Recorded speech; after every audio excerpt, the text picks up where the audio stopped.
Are we ready? All right. So good afternoon, everyone. Welcome.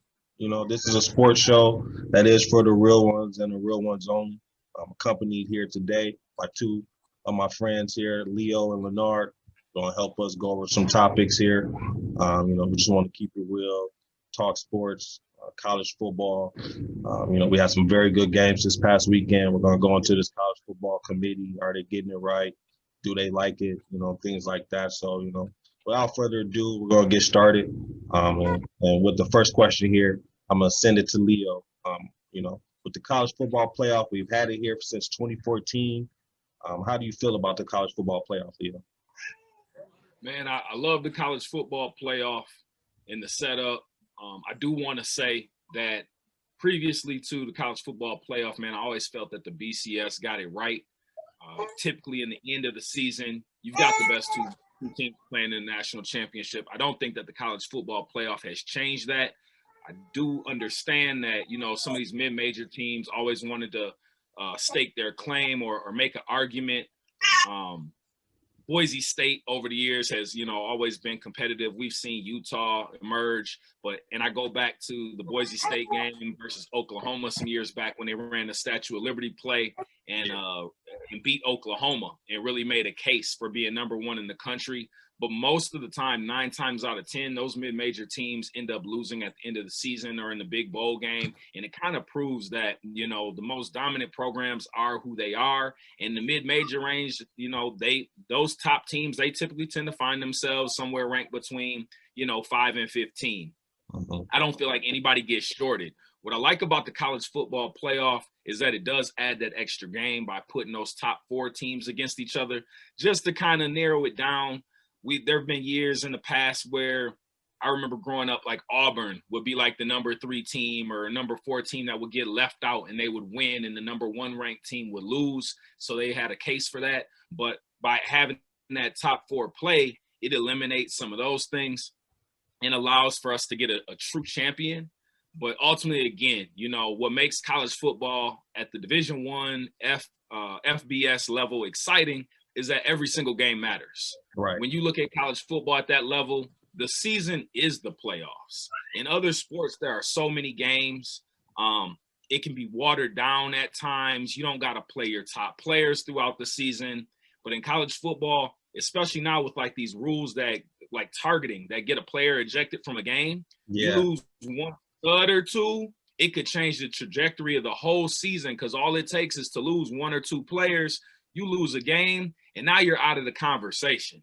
And so you can really compare the college football season to basketball's March Madness, an extended version. And that's what I love about it. So I definitely think they're getting it right. I rock with the rankings and how it's all panning out. And in the end, I think you're still getting that true number 1, number 2 matchup, regardless of what you do.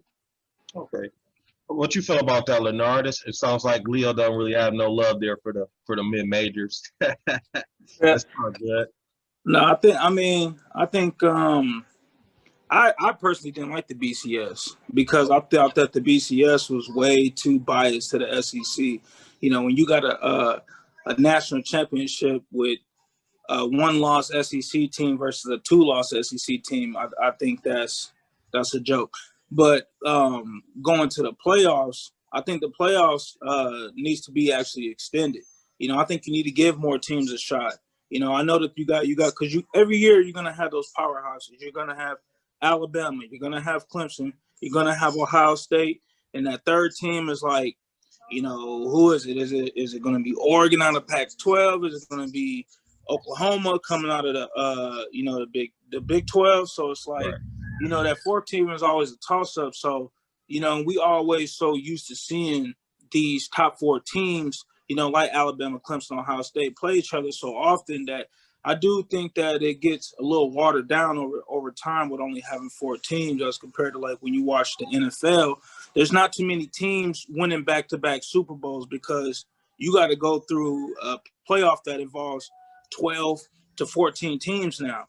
When you go into football, it's 1-2 games and you win it. Notre Dame has no shot against Alabama, but you got a AFC Florida team that, they got 1 loss, but Florida's very good. number 8 Florida might knock off number 1 Alabama. Or, you know, Oklahoma, look how they just dominated, you know, Florida the other day. I mean, they obliterated them. So I think it needs to be extended to at least 8 teams, in my opinion. I think that there should be one at-large team still, like, you know, like a Coastal Carolina who went 11-0. You know, maybe they could sneak up into a number 8 seed and things like that. So I think that they need to expand it. It's more money that way if they expand it. And I think it gives something new for fans to see than just seeing the same teams year in and year out, even though those teams do deserve to be there. Let me push back on you real quick, bro. Yeah, go ahead. Let me push back on you. So Yeah. we're talking about the same teams being there year after year after year. Regardless of whether or not you got a BCS system with just a straight national champion, a 14 playoff, or an 18 playoff, you're still going to see the same teams. And I'm going to tell you why. All right. If you look at the last 5 years for recruiting classes, I'm just going to read you the top 12 teams. All right. In order: Alabama, Georgia, Ohio State, LSU, USC, Florida State, Auburn, Clemson, Texas, Oklahoma, Texas A&M, and Notre Dame. All right. They've got the best recruiting classes over the past 5 years, with Alabama average, their 5-year average is being ranked 2.2. All right. In the whole nation for recruiting classes, going down to Notre Dame being ranked number 12. When you look at the NFL draft classes that these colleges are putting out, I'm going to pull up that stat for you. I'm going to go back just 5 teams. Most players in the draft over the last 10 years: Alabama at number 1, Ohio State at number 2, Florida at number 3, LSU at number 4, Oklahoma at number 5, and it follows up with like Clemson and Florida State, some ACC programs, and then more SEC programs. I don't believe that a playoff system is going to produce anything different. You got to look at the players. And when you're comparing the NFL to college, it's different because players come and go. We just saw Stephon Diggs leave the Minnesota Vikings with a big contract. He's 1A, 1B in a receiving system, and he goes to Buffalo, and you ask yourself, for what?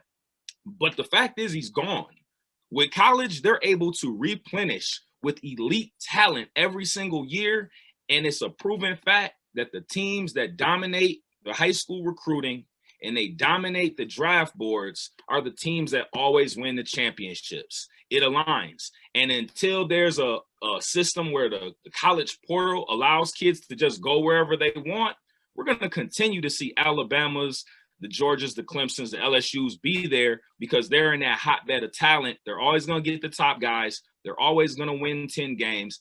And that's just going to be what it's going to be. Well, you know, I mean, yeah, you could say that, but you know, football is also a sport that is any given Sunday. If you want to bring up talent in the NFL, I mean, then I guess that the Patriots going 18-0 should have smacked the Giants in the Super Bowl. They went 9-7 that year and was a wild card. It happens. Teams get knocked off. Michigan loses to Appalachian State. Oklahoma loses to Boise State. Boise State had no business being in the game with them. I mean, you had Sam Darnold and Adrian Peterson on the team. That's enough. You couldn't even name anybody on Boise State team outside of the little running back who proposed to his girlfriend. He was the one highlight. So it's like you always see it. You know, Alabama struggled. Yeah, Alabama has a top recruiting class, but they get in a shootout with Ole Miss. Ohio State just beat Northwestern barely, you know, in the Big Ten championship. Northwestern ain't even in top 30 of the country in recruiting, you know, so it always happens. It's always a team, even when they're on their high, they could take a team lightly. You see it all the time. They already like, you know, we're gonna blow past them. They have no business on the field, and that team might come out there with, you know, more heart that day, and they could win.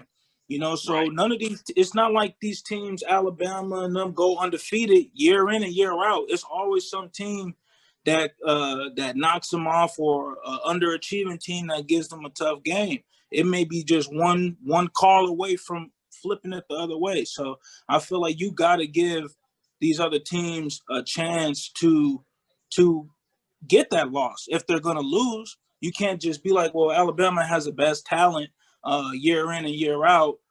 they should be the national champions because, yeah, you got the #1 recruiting class. But, I mean, last time I checked, yeah, Alabama has a lot of national championships, but they don't win them every year. Right. So if you're going to say that they got the #1 recruiting class, well, I guess they should win every year, which they don't. They could win. They could lose next Monday. But when's the last time Alabama had a 6-win season is what I'm saying.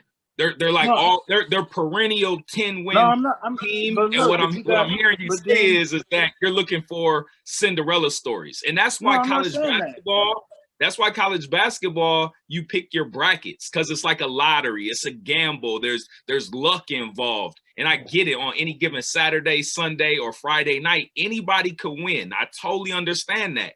But when you expand it, then that's what it is. That's an element that you're creating, creating of maybe you might just have some good luck. Versus, are they truly a top program in the nation? But that's the thing, you're getting confused. If I'm saying extend the playoffs to 8 teams, ain't no Cinderellas at number 8.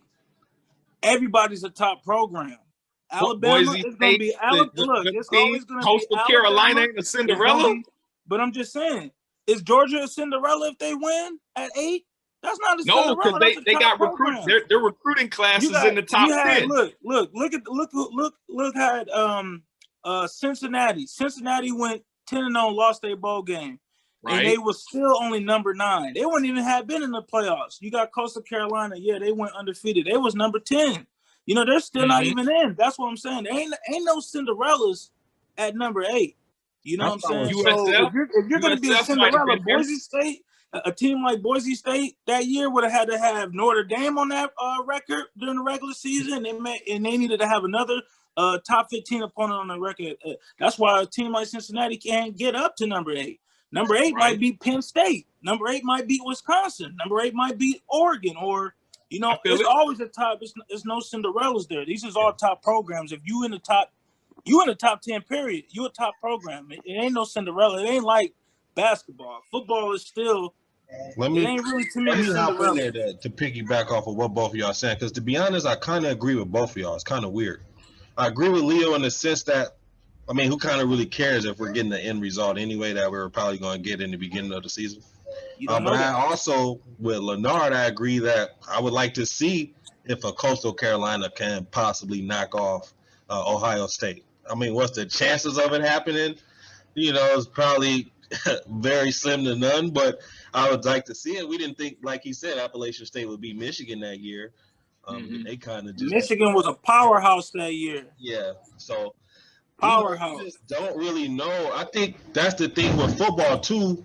That's kind of a little different than basketball. I mean, basketball you got to make shots too, but with football, you know, like you said, Leo, what if one of those big games, one of those smaller teams, their linebacker gets called with a targeting, or, you know, they get an injury to one of their, now, you know, it's not really the same, but maybe that mid-major can now defeat that, you know, that powerhouse, you know. But to what I'm kind of saying is too is that I was saying, and yeah, what I'm really kind of saying is too is that I don't really think that, you know, like a Coastal Carolina is going to run the table, because football, I think, outside of basketball, anybody, it don't matter. Anybody can walk into a basketball court. If you can shoot, you can shoot. And you can make it on anybody. Football is really, it's physicality. It's one at the line of scrimmage, and it's talent. It really does go like that.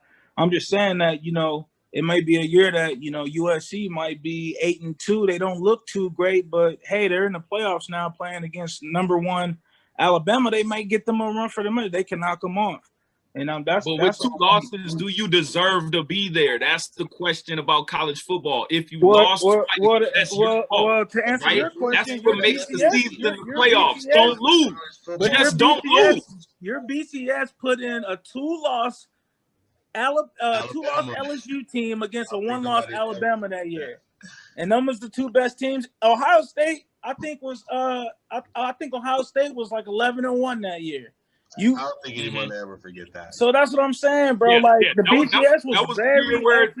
BCS was very SEC biased, at least in the college football playoff right now. They really put more emphasis on, did you win your conference, you know, and strength of schedule. You know, that's why Texas A&M wasn't number 4 over Notre Dame or even over Ohio State, even though their one loss was against Alabama this year, but you know, you got to look at what they did. They didn't win. They didn't deserve to be number 4.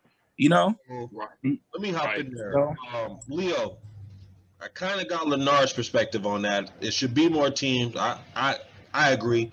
If you're going to have a football playoff, I think you should have the maximum amount of teams. There's more money. I think there's more games as well. I think it'd be fun to see.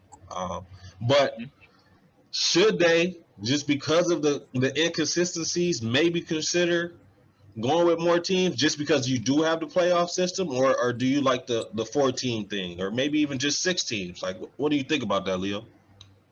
I say if you like playoff brackets, watch FCS football, watch Division II football, watch basketball. I truly believe that that's what makes Division I FBS football unique. I like that it's unique. I like that it's done that way. And it's the only place where it's played that way.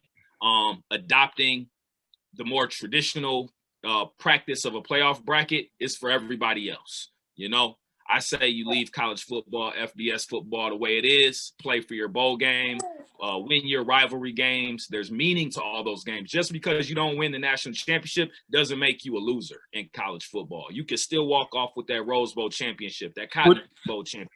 Would you like the basketball playoff if it was just Duke, Kansas, and them every year, or would you like March Madness when you see again Duke number 1 Duke getting knocked out in the second round? Basketball has March Madness. I like college basketball over NBA basketball. Think how much you would be talking about if Alabama really did go into a game with like a Cincinnati, and Cincinnati knocked them off. You'll be like, wow, they had no business being there. And they did. Exactly. That's exactly what I would say. They don't even deserve to play Alabama. You're right. They don't. But you know what? It's always a team that shocks somebody every year. So it's like it's way much better conversation piece and everything. Huh? You know what I think it truthfully is? I think, what? And I'm not going to derail off it too much. You let me know what you think about this too, Leo. I think that we got used to, and I think that the NCAA basketball kind of had to do something like the NCAA tournament because basketball, like you said, is different. 64 teams all maybe could beat 64 teams. You know, Wichita State really maybe could beat Duke, you know, or something like that on any given year. It's a little bit different. So I think we get used to with basketball, more talent being there. You got to showcase all this talent. You know, you got to get it all out there and make it more fair for everyone. I think where they went wrong in football was majority of the years, like if you go back traditional history, you know, you think Notre Dame, you think Michigan. Those are the teams that was running things back in the day and just traditionally was the powerhouses. Then, you know, you had some HBCUs that were powerhouses. And now you got Alabama, who's the main powerhouse, you know, in college football. They weren't like that. They were always good, but they weren't like Nick Saban good now. Right. I don't know if football will ever mentally, the people in charge of football will ever see it in a way. I think now the talent overall has gotten better over the landscape. I believe that. I don't know if Leo believes that with me, but I believe that there's good talent everywhere. Like you're going to find a good wide receiver at Marshall. You know, that's probably not a great example, but just like you found Randy Moss at Marshall, you're going to find him just like you can find a Devontae Smith, maybe not someone that good, but a Devontae Smith at Alabama. You can find them now at these small schools. I think you're seeing it pop up more and more in the NFL, more and more nowadays that the mid-major kids are actually doing a little bit better than those kids coming from the bigger schools. Some of them, not all of them. Yeah. With that being said, though, let's go ahead and move on a little bit. Did we have a problem with the 4 teams selected this year? What you think about that, Leonard? I don't. Alabama, obviously, they're undefeated. They're going to be in. Clemson, they had their one loss to Notre Dame, you know, without Justin Fields. So I feel like without Trevor Lawrence, but they almost won that game. Yeah. Then you got Ohio State. Ohio State, to me, would be the only question mark just because they only played 5 games. Mm. But my thing is that even if Ohio State would have played a full season, would they have still not went undefeated? Because if you look at the rest of the Big Ten had their worst year in recent memory in minimal games. You got Penn State went 4-5, Wisconsin was 3-3, Michigan was 2-4. You know, so who was gonna beat? Who was gonna beat Ohio State anyway? The best of the best team was Northwestern, who was 6-1. Yeah. And then they played each other, and it was a close game, but Ohio State pulled away a little bit at the end. So, who was really going to knock off Ohio State that year anyway? It was probably going to be nobody. And then Texas A&M, you know, like I said, they had their one loss to Alabama, but they lost by 28 points. Notre Dame, they went undefeated in the ACC, and they played the same record as Clemson because they joined the conference for this one-off year. And then you can't leave Clemson out because Trevor Lawrence, when he did come back, they beat Notre Dame by 21, but they lose to Notre Dame in overtime. So who was you really going to leave out? You know, Ohio State is the only question mark, but Ohio State wasn't going to lose anyway. And I feel like Texas A&M, if Texas A&M loses that game within 7 points, they probably could get in over Ohio State, but you got blown out by 28, you know, so, you know, it is what it is. Yeah, that makes it a lot tougher. What do you think, Leo? Was it right this year? Man, I'm with them on that 100%. Maybe if Buddy from Florida doesn't throw the shoe, you know, maybe Florida has a case. This COVID-19 season is just it's thrown a wrinkle in a lot, and as you mentioned, Leonard, with the whole Big Ten fall off, to me the Big Ten over the past few years has definitely been the second strongest conference in college football, even though no one likes to give us credit up here in this Midwest. But I would argue that it would be SEC then the Big Ten, because the ACC is falling off horribly. ACC's terrible. Big 12, no defense. Yeah, I mean they're getting a little better. They got a couple good teams, but and then the Pac, I don't know what happened with them, man. They started including too many teams, and it's watered down their football. So yeah, with this year, man, it's just hard not to give credit really to the SEC for playing through COVID, not missing games, showing up, putting up big points, and again with the ACC being so weak.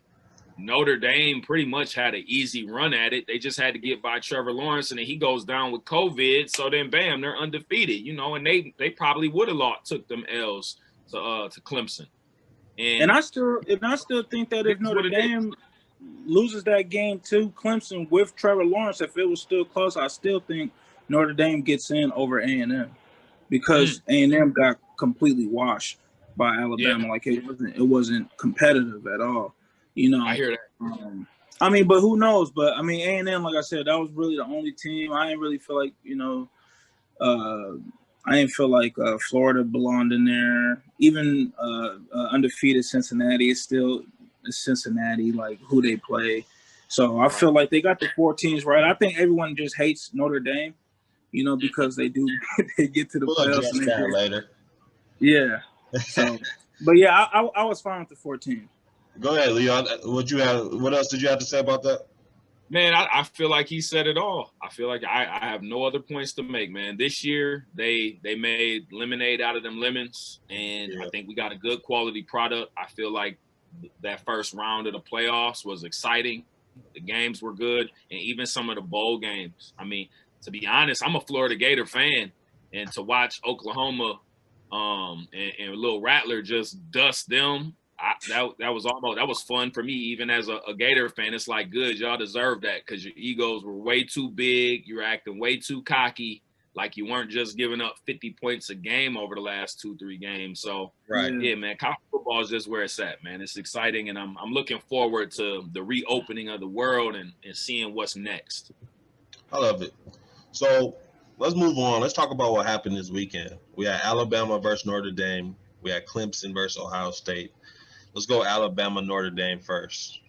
Now, history tells us Notre Dame, when they get to this stage, this stage, I mean, they've won bowl games, of course, but the national stage, it just doesn't go too well for them, you know. And I believe it started. I hope I don't get sued or anything. Maybe I'm too small time now, hopefully. But with Monte Te'o, the catfish man himself, when he got catfished, that just That I was don't the end. know. That was the beginning of the end. I don't know, you know what I mean? But of course, Bama, you know, beat them 31-14. It was kind of pretty handily. They probably could have beat them by even more, but they beat them 31-14. Is this a case of Bama's offense or Bama just being too good, or is it Notre Dame is just not ready in this prime time highlights?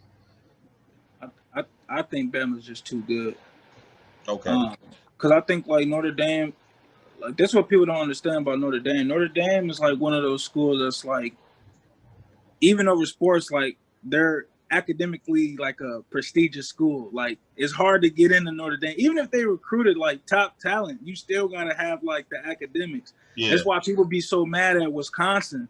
That's why they barely got any black players that play for Wisconsin like that outside of them running backs, because it's hard to get into Wisconsin even if you are a top talent. So I think that really hurts Notre Dame's recruiting off the bat right there, as far as like getting them skilled players. Because when you recruit some of them players from the South, and this ain't me saying they dumb at all, but down South, if you play football, like you eat, sleep, you breathe that. You know, that's all your whole objective is getting to the league. You know what I'm saying? So, you know, I would think that, you know, even if it was me too, I would think that, you know, academically wise, that would take a back seat at least to my football career. So I just think that they, with that being said, they don't have enough skilled players on the field to really compete with these other teams who don't got these type of. But they get there though. They get there, but you got to think they're an independent school. They pick their whole schedule. Yeah. You know what I'm saying? And they do be having some good teams on there, you know, but they play good games though. They play good teams. They're a physical team. It's just that when they get to that upper echelon of teams, that's where them skill players really come. That's when like speed and things like that really come into play. And that's why they can't beat Alabama, because they don't get that physical enough player that could really compete with them up front. I'm gonna play devil's advocate a little bit, because their line this year was monsters. Now, yeah, but they had when you think about Alabama's defensive front, Alabama historically has always had the best defensive front outside of, you know, Ohio State with their DN tandems. So, and then when you get to skill position players, you don't ever really have that at Notre Dame. Like you'll get a Chase Claypool here and there, a Golden Tate here and there, but Mike you're not Floyd. getting, you know what I'm saying? You don't have Devontae Smith and Jalen Waddle on each side of the field, or Jamar Chase and Justin Jefferson, or Ohio State seem like they always got like 4 receivers deep. You don't get that.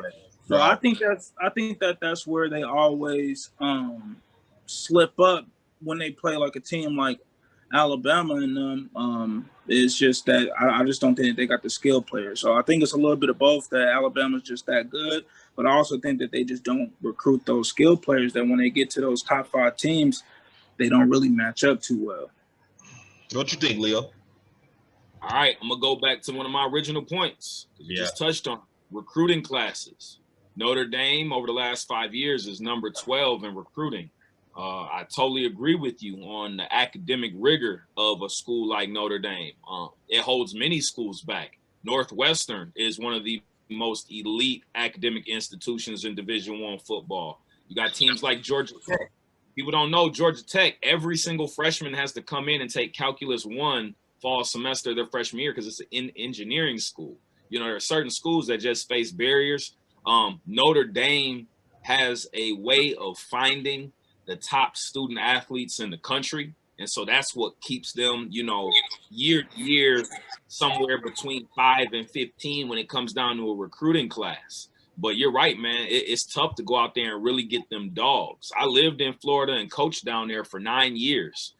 And so I've seen exactly what you're talking about. I've seen some of the worst report cards in my life when I coached high school football.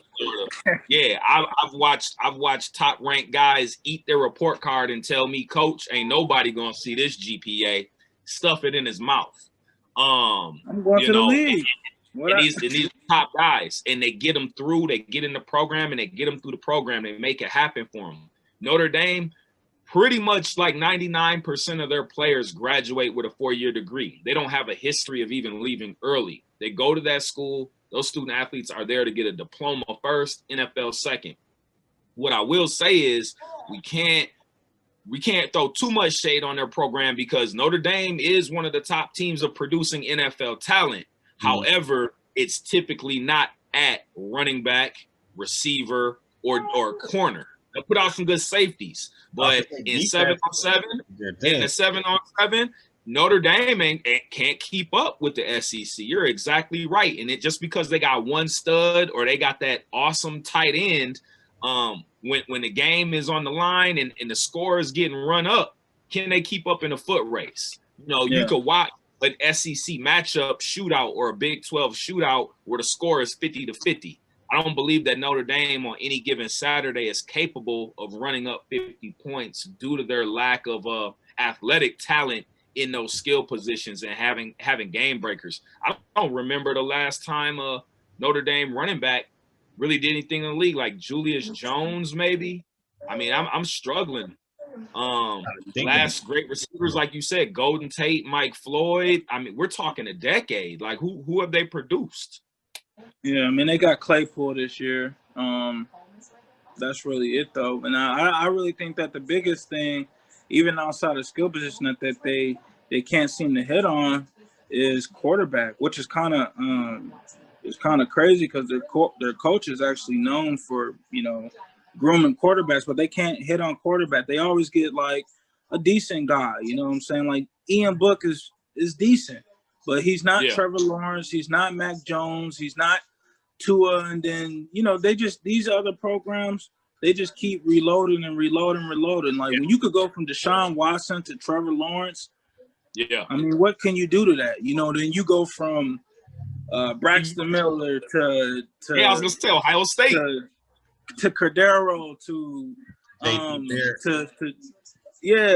Justin. It's like they've been having quarterbacks for the last 10 years.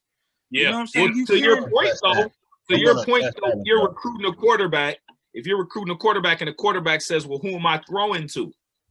Where you want to play? If you know you can go play with the nation's top receivers coming out of high school, or you can go play with some guys you don't even know their name, And let's talk about coaching. Notre Dame's playbook reminds me of the Vikings playbook. Thank you. I was going to bring it up. Matt, put you to sleep with them basic offenses that they run and their limited schemes and their lack of movement on the field. It's traditional, football, and the game has changed. The game has changed, and people are not looking for that no more. Let me get that in there really quickly. That's what I was going to ask. Because, of course, what's his name? Brian Kelly. Brian Kelly, of course, I mean, winning record as a coach. I mean, it's hard to argue he's a bad coach. But in these games or in these situations, I hear what you're saying, Leonard. I mean, they're not as talented, yes. But each time you blown out, like every time you're blown out, there is not one close game you can give me. That's because you're going up against that upper echelon talent. No, I hear that, but it's not one good. I mean, even the the Clemson game this past year without Lawrence was pretty good. Which I can't even say that.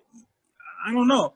I won't even say at the BCS, because of course you can get blown out every now and then. Sure. Well, that's what I'm saying. But who they playing every year? They've done played Alabama twice. They done played Clemson once, and like Oklahoma. So that was their last 5, appearances. That's tough. Them teams have been stacked. He's a Heisman. You got Heisman Trophy winners at quarterback. I can't get a better coaching plan. I can't get something to put my kids in a better position. I mean, because my thing is this. I think Alabama's boring. I don't think they do anything crazy on offense. It's just that they run the ball and then hit you over the top with play action. With their receivers, they've had to. They've gotten better, but they're another like a pretty ain't nothing that they do that's out of the ordinary on their offense either. It's just that they're more. But they always got Heisman candidate But that's players. what I'm saying. They're more They efficient pretty when much they can run whatever play they want. But that's what I'm saying. You They're got more Derrick efficient when they Henry. run that. You got Derrick Henry. You play. can just run the dives. Yeah. You could just run Devontae Smith. That's why they're more efficient when they run that boring play, because your corner is not as good as my guy on the outside, and that's just Right. your D line is not as good as my O line. Yeah, it's simple. But still, like, I understand that. Trust me, I get it. I understand the powerhouse that Alabama is, so I'm not really going to condemn them for this year, especially that team. But just over the years, like you just said, they face these bluebirds. They place these, what do they call them? These big blue bloods. Blue bloods. I said bluebirds. They face these blue bloods or these big wigs in college football, and you can't be a little competitive. Like, if I'm a top athlete, that's something I also got to think about. Is that every time I see you who's gonna go out there and beat and win the game for him? The last notable quarterback Notre Dame had was Brady Quinn. That was like 2009 or 8. It might have even been earlier than that.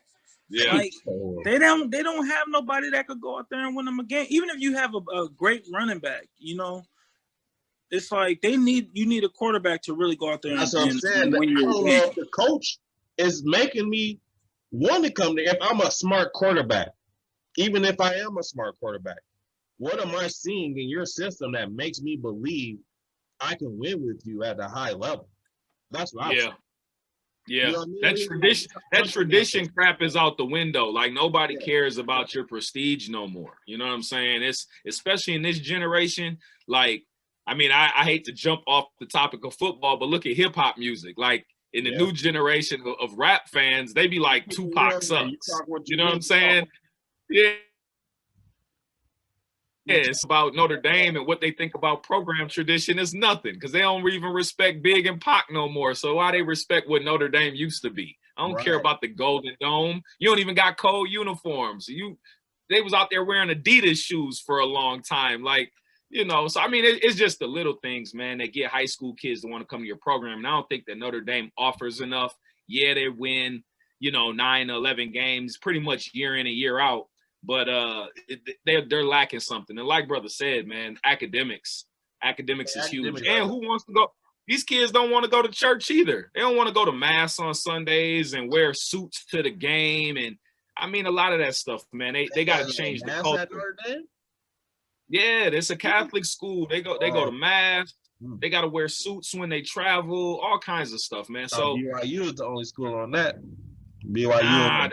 They send their kids on like a pilgrimage over in, like, I don't know, Sudan or something. Like 35 when they come back to play. Right, some different stuff. I hope they'll see that. I was just playing. But let's go ahead and move on to a game that was kind of more intriguing, because it was kind of a matchup that we wanted to see as far as who's going to be number 1 in this year's draft. We know it's going to be a quarterback, whether it's Justin Fields. Is it Trevor Lawrence? Ohio State. Oh, I do want to mention, though, before I go to that, before I forget, Devontae Smith. Let's talk about him. This game, he had 7 receptions, 130 yards, 3 TDs. Through the season, 105 receptions, 1,641 yards, 20 TDs. Is that a guy you got to take top 3? Or what? Is that too high for him? Or maybe am I jumping off the leash? How do you guys feel about Devontae? Let me just start there. Well, who's picking 3? Is it still? I don't know if they have. Know a lot of things change. I know that Dolphins was picking 3. Well, let's just say hypothetically the Dolphins are picking 3, which I don't think they are anymore. But let's just say hypothetically. Yeah, because I know a lot changed yesterday. So, but let's just say, for the sake of the video, Dolphins are picking 3. They obviously need a receiver. So I think it's really going to come down to, let's either Devontae Smith or Jamar Chase. Okay. So like you said, you got Devontae Smith. He had 105 catches, 1,641 yards, 20 touchdowns. Jamar Chase, he opted out this season, but then you go to last season, he had 80 catches, 1,780 yards, 20 touchdowns. Jamar Chase is 6 feet, but he's 207. Devontae Smith is 6'1", and he's 175. So Me personally, I would go Jamar Chase just because I feel like he's more of a physical threat, and I feel like when you watch him on film, from last year compared to Devontae Smith this year, I feel like he really like jumps off the screen as the best receiver in college football, and that's saying a lot because he was lined up obviously opposite of Jefferson, who pulled in 1,500 yards as well. And he looked even better than Jefferson. So I think Jamar Chase, if that is the pick at 3 and you need a receiver, I'm definitely going Jamar Chase over Devonta Smith. What about you, Leo? Well, couple things. One, we know how this NFL works, man, when it comes down to combine. The 40-yard dash is probably going to be a big indicator. Unfortunately, like we know as athletes, we've all played ball, and we know that 40 time really don't mean everything, but the NFL really overvalues on that. They do. They overvalue and overpay guys for running fast. Now, I'm not saying that fast guys can't be great, but we can make an argument that there are probably more average speed receivers that are in the top 10 of all time than there are elite speed guys. And that because it usually impacts their ability to route run. I would say that speed also impacts the guy's ego, so it makes his work ethic a little less because he feel like, you know, what my boy Booby Miles say, this God-given. Yeah, you know, I ain't even touch a weight. I think there's some factors that come in. Now, you do get unique guys like Tyreek Hill, a Blazer. He swole up. He takes his craft serious. So, but 40 time is definitely going to be an indicator of probably who they go with. If we're looking at other little tangible measurements, I believe, at least based on my research, Chase is a little bit shorter. I think he's coming in at like 6 feet versus Devontae being listed at 6'1". But then you got Chase being a little bit bulkier, a little more muscle to his frame. Mm-hmm.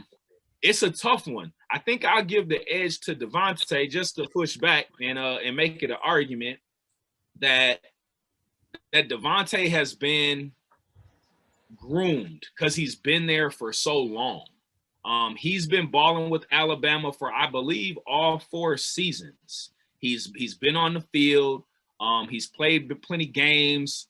Looking back at his stats, he played 8 games as a freshman. Then he played 13 as a sophomore, 13 as a junior. He's about to play his 13th game this season as a senior. And so you got to see his maturation and his production improve over the years, where he went from 3 touchdowns to 6 to 14 to 21.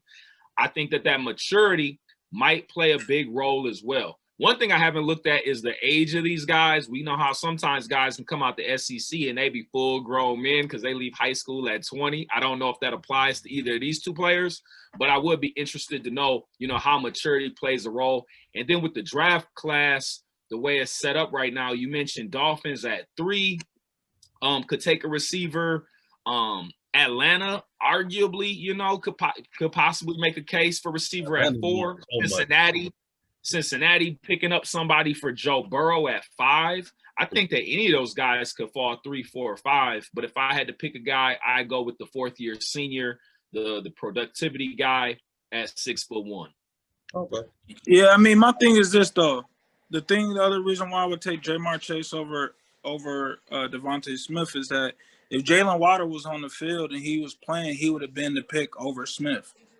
Even going into the season, they already said that it was Jamar Chase and Jalen Waddle. Jamar Chase opted out and Waddle, broke something in his ankle or whatever. So to me, Devonta Smith wasn't even going to be the best receiver on his team if Waddle was healthy. The difference is when Jamar Chase played last year, he was still the best player on his team, even over Jefferson. And you look at Jefferson, comes in the league, 1,400 yards. That's amazing. And Jamar Chase is way more of a physical, specimen than Devonta Smith. He could get more 50-50 balls. He could take more hits. He's got 32 pounds on him. He's an inch shorter. That don't really mean nothing. Devonta Smith might have him in the speed. But I feel like if you want a receiver that's going to be built to last in this league, Jamar Chase is kind of more built, like these new receivers that you see, like a Metcalf, like a Julio, and them guys who are really solid guys who could really still take the top off your D. And I feel like Devontae Smith, he kind of reminds me of AJ Green. Good route runner. He's pretty thin, but he's very solid. But Jamar Chase, I feel like he's a real game changer in my opinion. I rock with it. I think you can't go wrong either way. I mean, to be honest. No, you can't. Either way. Yeah, it's a good class of receivers. I mean, especially following up after last year. Last year's class of receivers was solid. I think this year is another one where, there's going to be some real happy teams. That's what I said. The athletes, I feel, are starting to get up there everywhere, starting to be a little better. I like the more competitive NFL. Like this year, the NFL is kind of a little bit more competitive than maybe we thought it would be. And Miami is picking at 3. Yeah, so they're probably going to go receiver. 3, 4, and 5. Yeah, 3, 4, and 5 could all take a receiver. Yeah. But yeah, we did have Clemson and Ohio State. We did have Ohio State put it on Clemson, 49-28. What did you guys take away from the game? What did you take away from the game, Leo? Man, look here. Clemson, to me, for years, has always had elite players. I've been watching ACC and SEC football consistently for probably about 25 years now, and I've always loved Clemson. And I never understood why they couldn't get to the big game, leading up to Dabo coming in there, because they just always seem to have these just freakish athletic goons. Yeah. But and it's, going back to that whole BCS playoff system, it's just something about these top programs. And I don't know what it is. It's almost like magic fairy dust where you just don't want to be in a matchup with certain teams, and I would like to think that Clemson, has the ability to beat Ohio State, but man, teams like that just seem to pull it out, man. I can't put my finger on it, but they exposed them. Again, lack of games, and they still come out and expose Clemson. I'll say this, though. The ACC has gotten so bad. I don't know what happened. I don't know if it's that the SEC has gotten so strong that they take all the talent from the South and leave the ACC with, like, the leftovers or kids that may be FCS quality athletes. But Clemson's run through the ACC is just it's not the same. It's not the same. Beating Florida State and Miami doesn't mean anything anymore. Not anymore. And so you might have to start knocking them on strength of schedule. I mean, we just had a whole debate about, mid-majors and strength of schedule. You might have to really start looking at, or sometimes you can even make the argument about Notre Dame. Like, great, you played 2 good teams, but then you played Army, Navy, the Marines, what I'm saying, in the National Guard and Pitt. Yeah. We might have to start looking at Clemson's schedule the same way and saying, who did you play? Because if they didn't play Notre Dame, if Notre Dame never comes down there and plays in that conference, who did Clemson beat? Yeah, I mean, so I think we got what we got. I think Clemson got exposed. Like, they're not playing competitive football throughout the season. That's my position. Not in the last couple of years, they're not. Yeah, I mean, my thing is this: is that I personally knew Ohio State was going to beat them. I knew Ohio State was going to beat them last year. I feel like last year what ended up happening was that Ohio State, they just had some bad drops. I mean, Dobbins dropped two touchdowns right before the half, and then Olave runs the wrong route, and that's the end of the game. But if you look at that game even last year with Ohio State, it wasn't even close on the field. As far as dominance, they were dominating them on both sides of the ball. It was going to be much of the same today because I felt that Ohio State was motivated, not only because they lost, but obviously the thing that Dabo said, talking about they should have been ranked 11th, which I think is ridiculous. If you have Justin Fields on the field, you're not ranked 11th anywhere. You should have never said that. You know what I'm saying? You should have never said that. You should have never said that. On top of them already being motivated by last year, because they should have beat you last year. Ohio State, if they would have played in the national championship, would have beat, or I ain't gonna say they would have beat, but it would have been very close with LSU. Because me personally, I think Ohio State had the best talent on out of anybody last year. But so going into this, you know, and then also, you know, they talking about Justin Fields, his performance against Northwestern.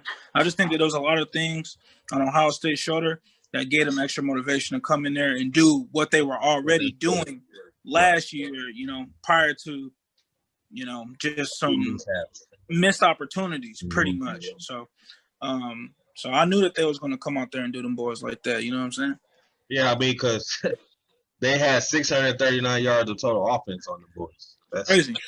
That's a lot. And then they only allowed 44 yards of rushing from Clemson, who had 444 yards of total offense. So that's crazy. That's something to look for. But boys different. It was only one game. I mean, Trevor Lawrence, since he was a freshman, has kind of been the number one pick. If he was a freshman that year, he'd have been the number one pick. The next year, he'd have been the number one pick. So they just been waiting on him to be the number one pick since high school, I guess. I'm not really gonna take away from that one game. And like Leo said, I think even himself, he's just kind of been coasting, just used to just winning. Like they just show up, they're better than everybody. We're just gonna do our thing. But I think IQ wise, he's a gamer. I like gamers.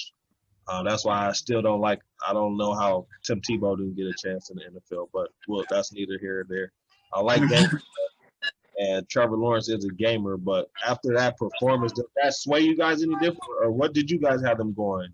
Who you got going 1 and 2 as far as between Justin and Trevor? Who you got going first, Lenny? Now before the season, I literally put on my Facebook. I said Justin Fields is better than Trevor Lawrence. That's just my opinion. But Trevor Lawrence is going number one. It's not even a question. Trevor Lawrence is definitely going to go number one. But I think that Justin Fields definitely is going to be just as good, if not better, at the pro level. Only thing I will say that I think that Trevor Lawrence definitely does better than Justin Fields is obviously the holding of the ball. But when I watched him throw, he's not more accurate than Fields. He doesn't throw a better deep ball than Fields. He's bigger, but I think that they're both equally elusive. So, I mean, you're really splitting hairs on who is better. I don't really understand too much why they think, like, Trevor Lawrence is, like, the next Manning, and then, like, Justin Fields is like, oh, he could be Dak Prescott. Like, I don't understand that. But you know why that is. You know why that is. You know why that is. I mean, we know. Real ones. So we're gonna keep it real on here. I may be the lightest brother in this room, but I'ma still do this. We know why we draw those comparisons. Yeah, so I mean, so look, even how they were trying to, you know, get on Justin Fields this year. I mean, you know, last year, Lawrence throws 8 interceptions, you know, and he has 36 touchdowns, 3,655 yards, 65% completion percentage. Yeah. You know, and then you got Justin Fields that year. He throws 3,273 yards, 41 touchdowns, and 3 interceptions, 67% completion percentage. This year, his completion percentage is higher than Lawrence's, even in a smaller sample size. You know, even this year, Lawrence only throws 24 touchdowns. In 5 games, Justin Fields throws 21. You know, so, I mean, I know that the Jaguars are going to take Lawrence 1, but I think that, for me, I think that Justin Fields is the best quarterback because he's played better competition outside of the, you know, bowl games, the championship games, and he kind of outshined Trevor Lawrence twice now. In their head-to-head matchup. You know what I'm saying? So I will give Lawrence credit because last year he made up. His first half was horrible, but that second half to bring them back and pull it off. I mean, but Justin Fields almost had a perfect QBR on college. You know, because they only go to 100. You know, like they said that he had a 99 out of 100 QBR, 383, 6 tutties. You know, Lawrence, yeah, he had 400 yards, but 2 touchdowns, 1 interception. You know, 72% completion percentage. At one point, Justin Fields had more touchdowns than incompletions in that game. Last year, he was doing much of the same too. So, you know, he made it up, but that game was crazy. Yeah. So, I mean, there was 3 touchdowns left on the field for Justin Fields in last year's game, or really, he could have been really outshined him really bad twice. But so I mean, yeah. That's how I fall sometimes. What you think, Leo? Man, I'm gonna have to agree. And like I said, I hate to make it a race issue, but It's real. Lawrence is getting the white quarterback kind of hype. I've looked at some draft boards and they make these comparisons to Andrew Luck, like you said, Peyton Manning's. There's a long tradition in NFL football where the white quarterback is like put on this pedestal, and the black quarterback is an athlete. But what we have seen in recent years in the NFL is that coaches are wisening up. They're tired of losing games. GMs and owners want to make more money, and we're slowly moving away from that. There's going to be more black QBs in the NFL than white QBs. Yes, it's turning over. It's turning over. But because of Lawrence's, consistent career with ACC of just kind of carrying the flag as being the top guy, he'll probably get it because we had Justin Fields. We had him leave the SEC. He was down there at Georgia. So Trevor's got 3 years to Fields 2. So I think that kind of gives him an edge just when you look at career. But I'm with you, Lenny. These last 2 years with Ohio State, man, the boy Fields is dominated. And again, you spoke on his passing accuracy. I've even heard of like correlations between your college average of completion rate versus your NFL. And there's like a certain margin where it drops like a certain amount of percentage points. Well, if you did that, Fields is probably still going to be the more accurate passer in the NFL. And his ability to run, you talked about mobility and being able to make guys miss. And how do we define a quarterback's athletic ability? Fields is sturdier. He's a bigger dude. I mean, we've seen him take the shot. Not too many quarterbacks was getting back in that game. No, not at all. That shot was bad. I was even like, oh my God, they broke the dude ribs. Yeah, and I was even like, whoa. We love gamers. 6'3", 230, 6'3", 230 versus a 6'6", 220. That's just a different body type. And Fields is definitely faster. Neither one of them are going to run a 40 because they don't have to. But we know Fields is a faster quarterback, and depending upon the system that the team that's going to grab him is going to try to run, I just think he offers more upside in this new NFL. And Fields ultimately good for him. Don't go first. Don't go to Jacksonville. I hope for him to grab the number 1 offensive tackle, and I hope he slides for his sake down to Philly or Carolina at 6 and 8. And man, that boy going to Atlanta. That boy's from Georgia, from Atlanta, Georgia. He's gonna go in Atlanta. That'll be cool too. I don't know if they're ready to get Ryan yet or not, or bring in a predecessor, but I would hate to be number 1 or number 2 and have to go to the Jets or the Jaguars. They don't win. They don't win. Jaguars got some weapons though, man. Well, we'll see. He got a couple weapons. We'll see how Leonard Fournette work out for him. Hey, I hear what y'all was saying. Here's my only kind of little piggyback on what you guys are saying. How much of it is that the NFL doesn't trust Ohio State's quarterbacks? It could be. Good point. I don't remember the last great NFL quarterback coming out of Ohio State. From Ohio State. They were all supposed to be from the Troy Smith. I think Troy Smith was the first one. I remember Troy Smith when I was a kid was like the coldest thing ever. Yeah. For real. And for him not to pan out, it's just still kind of crazy to me. But see, my thing. Yeah, what do you think about that? One thing I think that that's different this year is just that Justin Fields just looks different though. He's a gamer. Like Braxton Miller, JT Barrett, those are all pretty small little quarterbacks. Cardell, he was a big quarterback, but the sample size was that much. Yeah. And then you had and wasn't he the backup? If I'm not mistaken, he was a third string. Yeah, Cordell. Yeah. And then you had Dwayne Haskins, last year. But Dwayne Haskins, even like in the pocket, he don't look like Fields. I think that Fields looks different, which is why I feel like more teams are more inclined to take him higher as compared to like a JT Barrett, who, if you want to talk stats wise, is comparable to Justin Fields, but he don't look like him. Like you don't really see that. You got even Terrell Pryor. They didn't even really, they put him at wide receiver. Yeah, you got Terrell Pryor too, but even him, he was very wildly, inconsistent. So, and Dwayne Haskins, the things going on with him, like, yeah, that probably puts a little, bad look in these minds. But even when you hear Justin Fields talk in his interviews, like you could tell that this dude is like completely focused. He's here to, make a name for himself. So, I mean, if you think about Clemson, Clemson just really lucked up. I mean, before Deshaun Watson and then Lawrence, they ain't had nobody was talking about Clemson. So, and then even Alabama, they don't have a good track record either. That quarterback. Right. I want to touch on one thing. I want to touch on one thing. We're not talking about possibly Alabama's quarterback going number 1 or number 2. Yeah. I want to touch on one thing though. I'm sure y'all have watched the seasons of QB1, where you get to see these young guys come up through high school.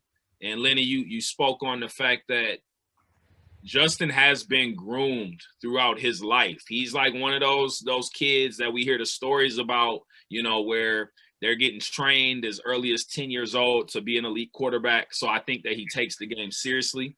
He also came in as a top-ranked passing quarterback and not necessarily an athlete quarterback.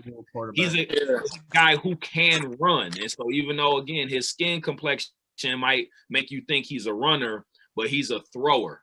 And I would like to compare him to prime Cam, all right? Not Patriots Cam, but prime Cam. He looked just like him. Athletic and got the arm to get it done. Don't do that to him. Don't do that to him now. Y'all gonna make me look at him totally different. He's more accurate than Cam. Prime Cam, man. NFL MVP Cam.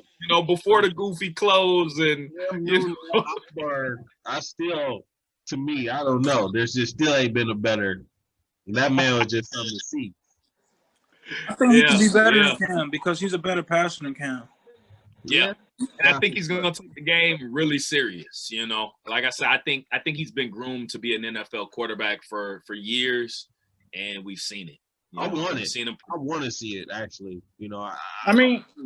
If you really think about it, a lot of these top programs, literally outside of Oklahoma, don't get no quarterbacks that really pan out like that in the NFL. I mean, Alabama ain't had none. Like AJ McCarron, I don't even know if AJ McCarron was playing in that XFL. But we're not talking about them being 1 and 2. That's what we talking about. This dude Fields is going to be a top 3 pick. Right. Like that. But wait. I'm going back to the question. Last year, Bama had a stigma. But that's what I'm saying. I was going back to the question you saying, is there like a stigma of Ohio State quarterbacks? I was like, it's stigma with all these top programs if you ain't Oklahoma. Because ain't nobody or Clemson as of late. So I don't know. I think Fields, to me, he's better than me personally. Well, I'm saying though, because they're not taking Alabama's because I think they just don't trust a Nick Saban because you're handing the ball to Derrick Henry. Like I don't need to trust you. You're a play action quarterback. I know what you are. The Justin Fields or the JT Bears, that's different. You're running the the dual systems, the RPOs, run pass options. So those are a little bit different to kind of view and measure than some of those Alabama, quarterbacks. In my eyes, that's how I think the NFL. They're like those are game managers. Those are game managers. If you need a game manager, they'll always be there. There's not really a top pick for you to go and get. Justin Fields is a game changer, I believe. I would like to see. I want it. I want him to do well myself. Yeah. I want that. For sure. So, I think he can do it. I think you guys touched on it a little bit. I think I got your kind of understand what you guys feel about it, but I'm still going to ask it anyway. Did Ohio State benefit in any way of having the lesser season? Only 6 games, that they played, or 5 games that they played before the Big Ten championship, and then 6 games. I think I'll they only take benefited one way, and that was just being fresh. I think that's the only thing they benefited Yeah. from.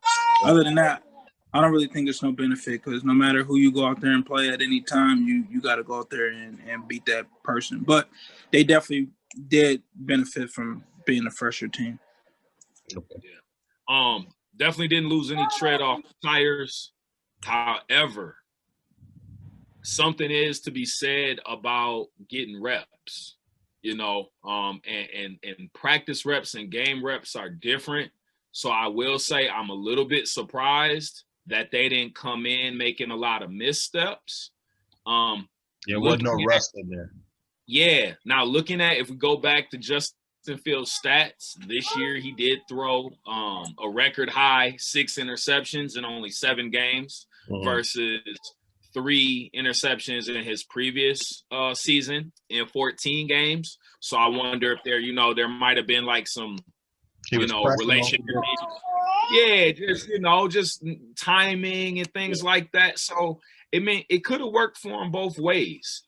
But I think they made the best out of the situation, and it ended up working out well for them. But like Lenny said earlier, man, like they're still the team in the Big Ten. They are the team. So whether they had to play a full season or a short season, they was probably gonna whoop on everybody anyway. Yeah, there was no one in the Big Ten this year that was gonna knock them off. Big Ten last year was crazy. They had like 3 or 4 teams that won 11 games, and they had to play 3 of them. You know what I'm saying? So it was totally different. So I mean, they were fresh and things like that. I only think the only reason why Justin Fields was struggling with the interceptions is because up until the end of the last 3 games of the season, they couldn't establish no real running game. Trey Sermon wasn't even a starter, at the beginning of the season. And now look, he's looking amazing, but and 3 of those interceptions came in 1 game. You know what I'm saying? So, I think that the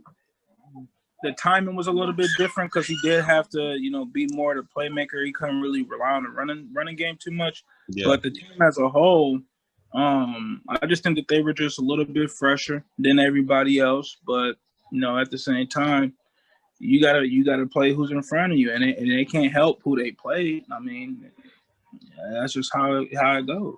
Yeah, that's true, and that's real as well. So let's go ahead. I'm gonna follow it up with some few ending questions here. So what do we feel Trevor Lawrence will do? He's only a junior.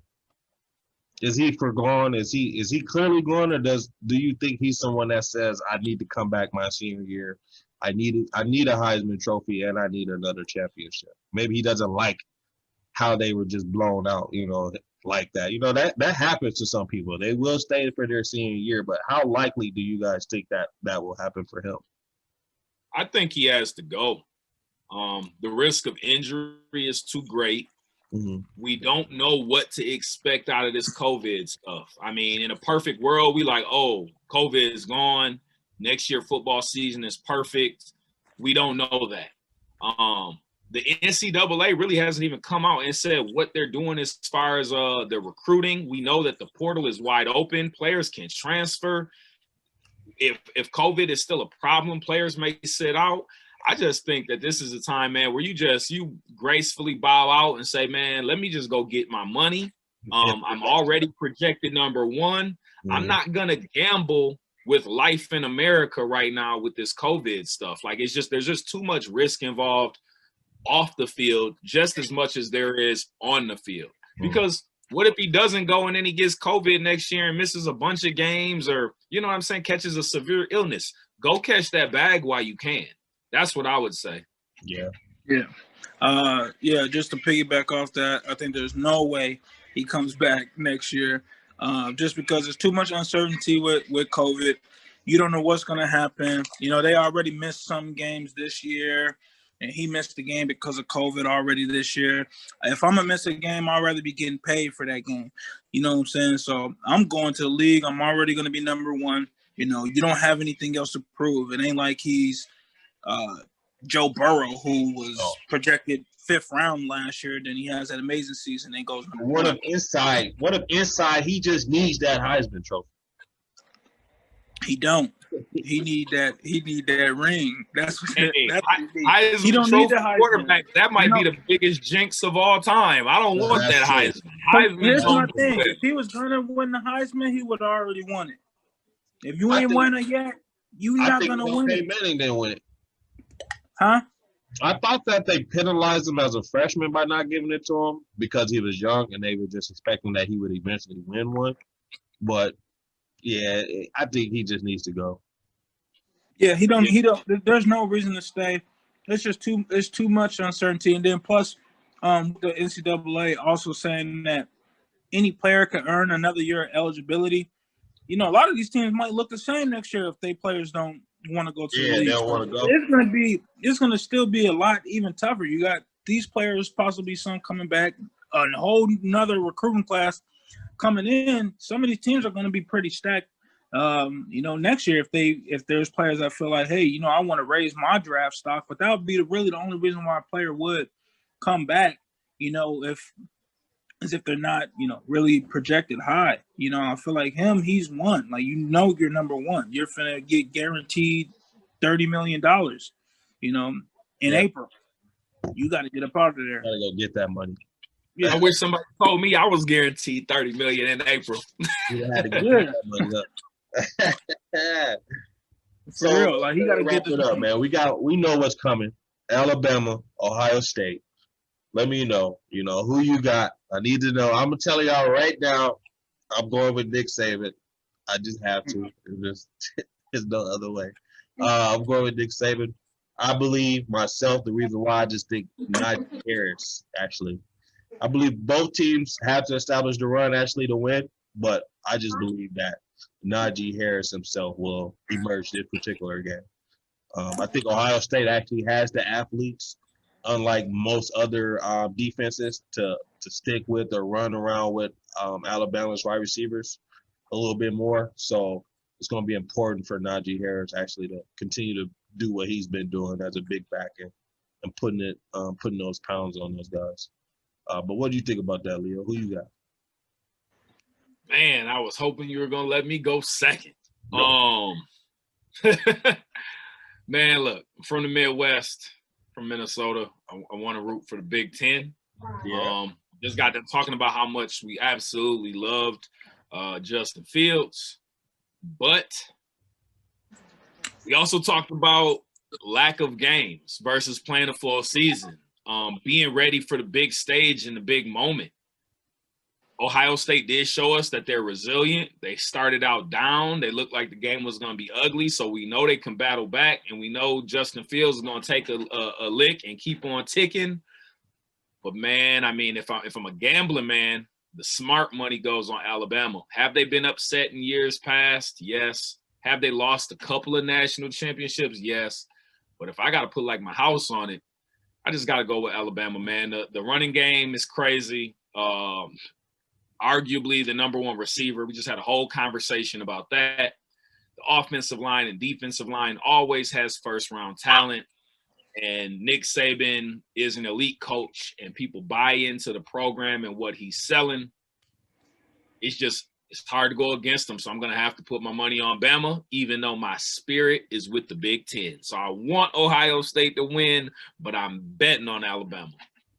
Go Bucks, go, man. Stop it. Stop playing. It's the Buckeyes, man. Look, if you look at the national championships that Alabama and even in the playoffs that they have lost to, they always have lost a game to mobile, elite quarterbacks who can throw the ball. And that's exactly what Justin Fields did. That's exactly what Deshaun Watson did. That's what Trevor Lawrence did.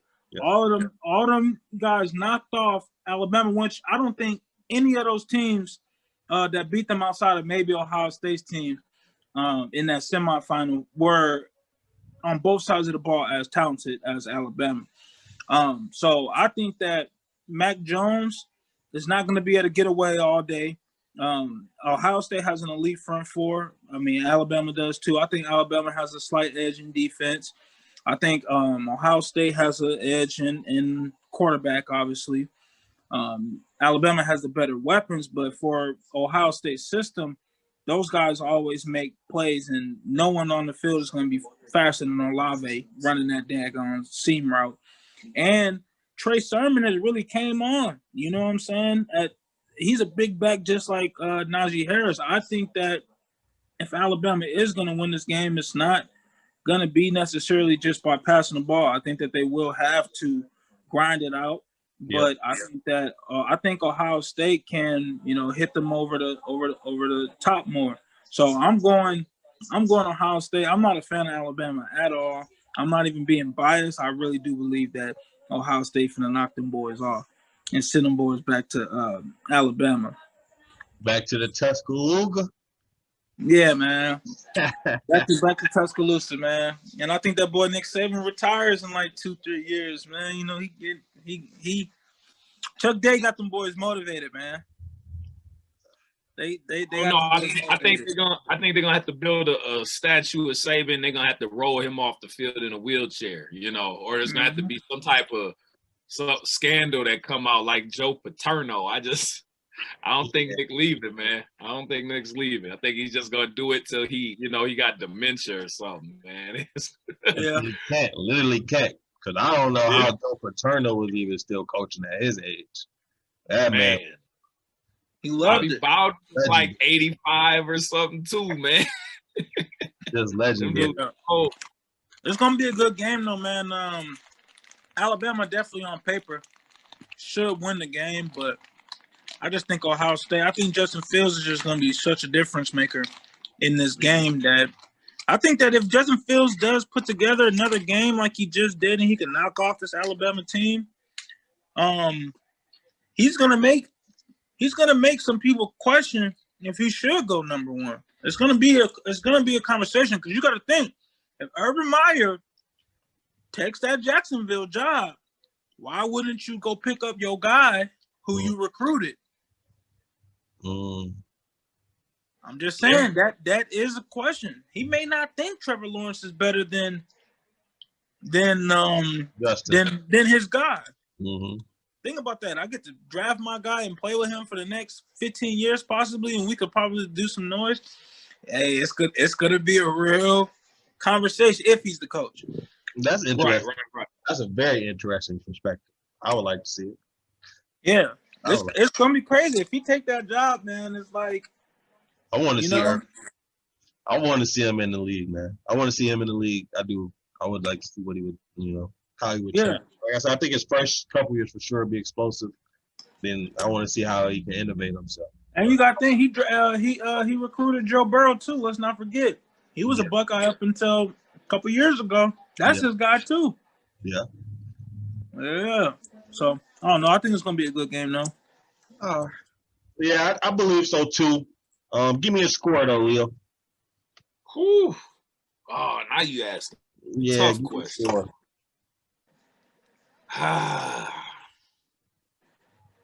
Man, I'm gonna go.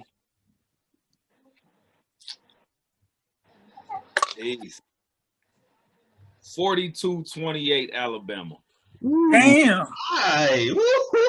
That boy got us getting smacked. He said 42. I got Ohio State 35-31. Yeah, I got some high score. I got it about 28-24 Alabama. I think that'll be it. Generally, when you got these kind of high-profile games like this, Nick Saban is a little more. He's ready, I believe. He's more ready. I think he understands that he's had problems with the dual quarterbacks in the past, so he's gonna. What if Sarkisian isn't focused? What if Steve Sarkisian isn't focused though? What if he's thinking about his Texas job? Fire him. See what happened to what was it, Lane Kiffin? All right, go ahead. But that's what I'm saying. That year that Lane Kiffin took that head coaching job, they played for a national championship that year too, and they got drummed. It's real. You take the head coaching job, you might be thinking ahead. No, that Jalen Hurts almost scored that game-winning touchdown, but the boy, who they played? They played against Deshaun Watson. I mean, you got Deshaun Watson. You can't really hang your hat on that. I mean, yeah, I know. Right. that's a gamer of all gamers. Then the year before he won, so Deshaun. That's what I said. And then think about that. Deshaun Watson could have left his junior year. Yeah. He went back. It was like I needed that championship. That was Dabo's doing. Like But I think that since true. But I think since Lawrence already got him one, I don't really think he's gonna come back. That is true. Lawrence got one. Yeah, that's true. Mm-hmm. So you got that out the way. You can go ahead and relax. Don't try to press him. Sure. Well, we didn't raise the question of Justin coming back. If he loses, Justin comes back. Justin gone. He out of there. He already was mad with the NCAA before the year, especially with the Big Ten. How they handled that. He don't want to go through that again. He wanted to play this year. Then he came back, didn't he? Yeah, he's the only reason why the Big Ten is playing. Yeah. That's because they're like, well, you're going to screw us out of a chance to get a national championship, which is going to help the conference. Right. Yeah. So he's not trying to go through that again. Nah, you're not. Plus, Ohio State once again has a number one quarterback coming in next year. Them boys, they reload. That's true. Blue blood, man.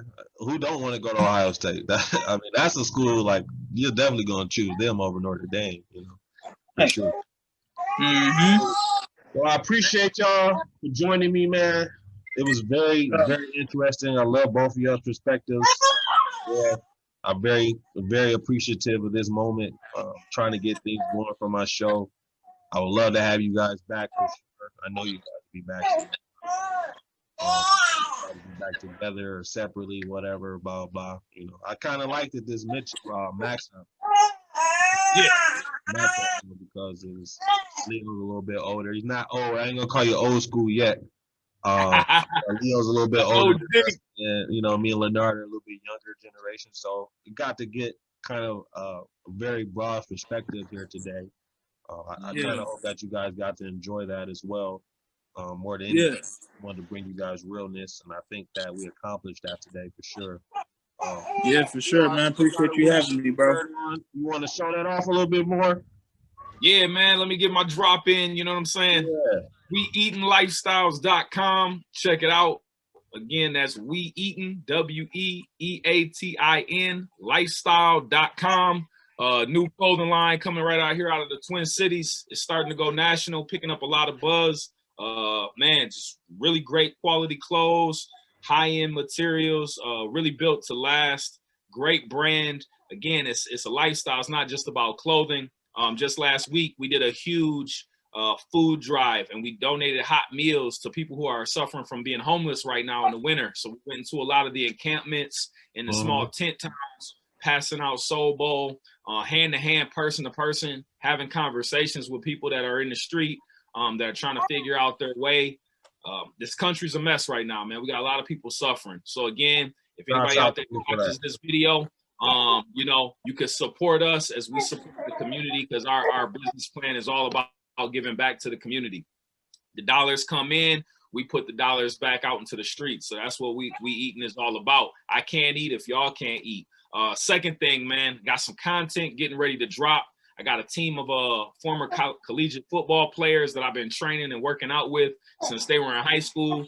These guys are jacked. We done built a team called Steel Savages. So we're going to have a YouTube channel. So if you're interested in getting right physically in 2021, we're going to have workout videos. We're going to have meal plans. I'm even trying to recruit a few ladies to get involved in this movement. So be looking for that on YouTube. Steel Savages. We're in the gym. We're telling people how to improve themselves, get better and better in 2021. Shut up. All right. Hey, shouts out to you for that, for that for sure, because a lot of people ain't out here using their own time and energy to try to make this community better. So the ones that is doing it, you've been doing that for a while. A lot of people don't really know that about you, but Leo really been trying to make this community keep the Rondo neighborhood going for a while. So, we definitely appreciate that. I do. For sure. For sure. What about you, Leonard? You want to say anything before you get out of here? Man, you know me, man. I'm just politicking, chilling, working on some things right now, man. I'm a new dad, so I'm enjoying this time with my baby right now. But, I got some things coming on. Might be starting a cooking channel. You know what I'm saying? If y'all know me on Facebook, y'all be seeing the meals, man. So I'm finna be having them recipes for y'all so y'all could upgrade y'all kitchens, you feel me? let's collaborate. Let's collaborate because the whole We Eating brand is health plus wealth, and we're gonna be doing some cooking too. The CEO of the company is vegan, so he's gonna be doing some vegan meals. But we're actually talking about bringing some cooks on and talking about nutrition because we eating, but we also want to eat healthy. So we should definitely link up, man. We got a commercial kitchen to cook out of. Let's do some stuff together. Let's cross promote. That's big. For sure. For sure. That's how you do it right there. Like, ain't nothing more organic and real than that right there. Like, it's real on this show. I'm not editing none of that. It is what it is. You go to see it.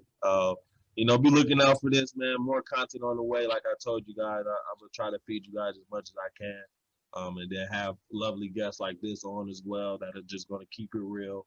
You know, you can be biased if you want. I don't care. I just want some real content coming on here. And like these guys did today. So if you think you can do that in the future after you see this episode, you know, reach out to me. I'm more than willing to have anyone on. Not just everybody, of course, but, you know, if you can make it past, you know, we got you. HBCU. Yeah, let's start getting some of these athletes to go to HBCUs, man. Start putting money back in our own pockets, by the way. Yeah, we'll have a fast session on that. I know Leo can't wait to talk about that. We already had a brief Facebook argument on that. Well, not really an argument, just going back and forth though. But so I can't. A real one debate.